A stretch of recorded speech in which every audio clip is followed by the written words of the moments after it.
नमस्ते मित्रों, स्वागत है आपका अपने YouTube चैनल मुच्चो वॉइस में। और आज आप सभी के समक्ष मैं एक बेचारे बाप की दर्दनाक कहानी लेकर मौजूद हूं, जो आप सभी को बिल्कुल भावुक कर देगी। तो कहानी में अंत तक बने रहिएगा। कोई घटना, कोई किस्सा या कोई कहानी कितनी दर्दनाक हो सकती है, इसे नापने का कोई मापदंड तो नहीं है। लेकिन आज की इस पोस्ट में जो कहानी मैं आपको बताने जा रहा हूँ, मुझे यकीन है कि इससे ज़्यादा दर्दनाक और दुख भरी कहानी आपने ना कभी पढ़ी होगी, ना ही सुनी होगी, ना देखी होगी। मैं खुद यह दावा नहीं करता, लेकिन जिनसे मैंने यह कहानी को जाना है, सुना है, वे लोग यही दावा करते हैं कि यह कहानी एकदम सच्ची है। तो चलिए सीधे ही कहानी पर आता हूँ। 2014 का वर्ष था। इराक में दहशतगर्दों ने हाहाकार मचा रखा था। हर दिन लड़ाइयाँ, खून खराबा, बम ब्लास्ट, यह तो आम सी बात हो गई थी। ऐसे ही एक गांव पर इन दहशतगर्दों ने कब्जा जमा रखा था और वहां पर वे हर दिन कत्लेआम मचाते थे। इसी गांव में आयूब अपने परिवार के साथ रहता था और यह कहानी इसी व्यक्ति की है। आयूब ने अपनी ज़िंदगी के सबसे भयानक 2 दिन इस दहशती माहौल में देखे, जो पहले उसने कभी अपनी ज़िंदगी में नहीं देखे थे। दहशतगर्दों द्वारा आयूब के इलाके में बम फेंका गया। वह था उसकी ज़िंदगी का पहला सबसे ख़राब दिन, और दूसरा दिन था इसी बम हमले की वजह से उसकी बीवी का इंतकाल होना।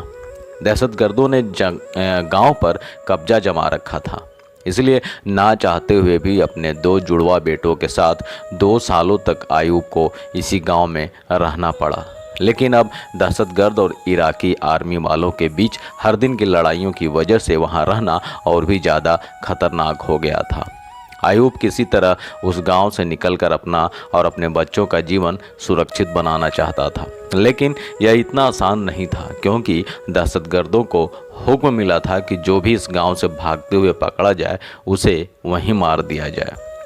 आयूब जानता था कि भागते हुए शायद वह पकड़ा जा सकता है और मारा भी जा सकता है, लेकिन वह इस बात से भी वाकिफ था कि अगर वह यहीं रहा तो ज़रूर मारा जाएगा। उसे अपनी जान की कोई फिक्र नहीं थी। फिक्र थी तो बस उसके 2 जुड़वा बच्चों की, जो अब उसके लिए दुनिया में सब कुछ थे, वही सब कुछ थे। काफ़ी सोच विचार और मनोमंथन के बाद आयूब ने एक योजना बनाई। आयूब ने एक दिन अपने दोस्त से बोलकर नींद की दवाइयाँ मंगा ली। उसने अपने बच्चों के दूध में नींद की दवाई मिलाकर रात को उन्हें दूध पिला दिया और उनके सोने का इंतज़ार करने लगा। उसका प्लान था कि रात के अंधेरे में चुपके से बिना आवाज़ किए इस गांव से निकलकर सीधा इराकी आर्मी तक पहुंचा जाए। इसलिए बच्चों को शांत रहना बहुत ज़रूरी था। बच्चों के सो जाने के बाद आयूब ने दोनों बच्चों को अपने कंधे पर लिया और चुपके से दबे पांव गांव से निकलने लगा। लेकिन बदनसीबी है कि उसका साथ छोड़ने का नाम नहीं ले रही थी। गाँव के कोने कोने में दहशतगर्दी पहरा दे रहे थे। एक दहशतगर्दी ने आयूब की आहट सुन ली और उसकी दिशा में एक गोली चला दी। गोली सीधे एक बच्चे के पीठ को चीरते हुए आर पार हो गई और आयूब के कंधे पर जा लगी। बच्चे की वहीं पर मौत हो गई। लेकिन मजबूर आयूब अपना दुख मनाने के लिए रुक भी नहीं सकता था। वह किसी तरह बचते बचाते आगे बढ़ गया और दहशतगर्द की नज़रों से ओझल हो गया।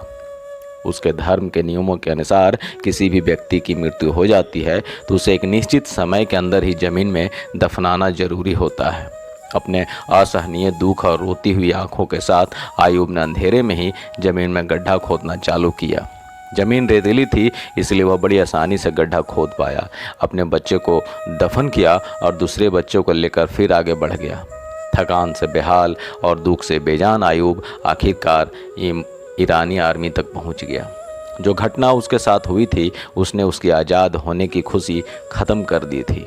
आर्मी वालों ने जब उसे अपनी तरफ आते देखा तो उनमें से एक ने दौड़कर उसके कंधे से उसके दूसरे बच्चे को लिया। आयूब वहीं पर बैठ गया। आर्मी वालों ने उसे पीने के लिए पानी दिया।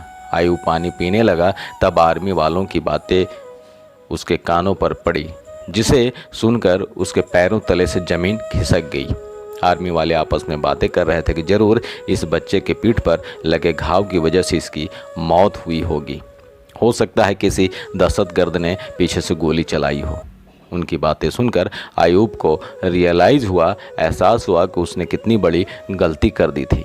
उसने रात के अंधेरे में अपने पहले बच्चे की मौत के गम में अपना शुद्ध बुद्ध खोकर अपने सोते हुए बच्चे को ही मरा समझकर उसे दफन कर दिया था। दोस्तों, यह कहानी सुनकर आपके मन में निराशा के भाव आ गए होंगे। ऐसा होना बड़ा ही सहज और स्वाभाविक है, लेकिन इतनी दर्द भरी इस कहानी से भी हम एक सीख ले सकते हैं। चाहे जो हो जाए, किसी भी कठिन से कठिन परिस्थिति में भी अपने आप को, अपने मन को निश्चल रखना बहुत ज़रूरी होता है।